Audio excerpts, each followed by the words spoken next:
तेज चलना चाहते हैं तो अकेले चलिए, लेकिन अगर आप दूर तक जाना चाहते हैं तो साथ साथ चलिए।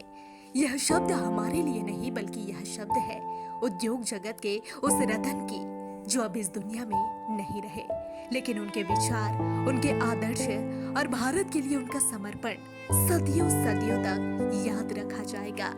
रतन टाटा का 86 साल की उम्र में निधन हो गया। उनके निधन की खबर जैसे ही झारखंड के लोगों को मिली, जमशेदपुर सहित पूरे राज्य में शोक की लहर दौड़ गई। पूरा झारखंड मानो शांत सा हो गया हो। झारखंड के सीएम हेमंत सोरेन ने शोक व्यक्त किया।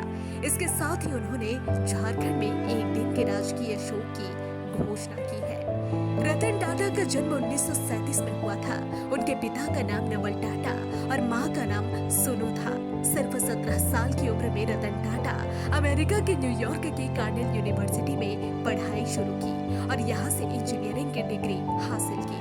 रतन टाटा का झारखंड से बेहद गहरा लगाव रहा है। इनके पूर्वज जमशेद जी टाटा ने 1912 में जमशेदपुर शहर में एशिया की पहली स्टील प्लांट की आधारशिला रखी थी। इससे पहले टाटा शहर में कुछ नहीं था, जंगल और कुछ गांव ही थे।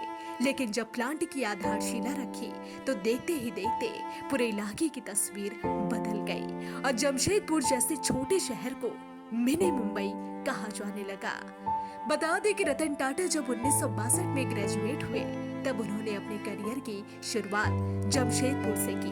उन्होंने पहली बार टाटा कंपनी में बतौर असिस्टेंट शामिल हुए, जिसके बाद उन्होंने टाटा इंजीनियरिंग एंड लोकोमोटिव में 6 महीने की ट्रेनिंग की, जो अब टाटा मोटर्स के नाम से जानी जाती है।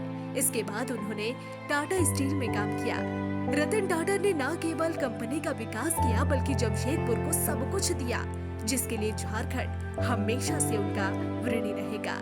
चाहे वो जमशेदपुर में टाटा स्टील प्लांट का निर्माण करना हो या फिर टीएमएच की स्थापना करना या रांची में कैंसर अस्पताल की स्थापना करना, रोजगार और स्वास्थ्य के साथ ही टाटा ने झारखंड को अच्छी और गुणवत्ता युक्त शिक्षा दी है, जिसमें से एक है XLRI। इस कॉलेज की गुणवत्ता का इस बात से अंदाजा लगाया जा सकता है कि इसकी तुलना देश के प्रमुख IIM संस्थानों से की जाती है।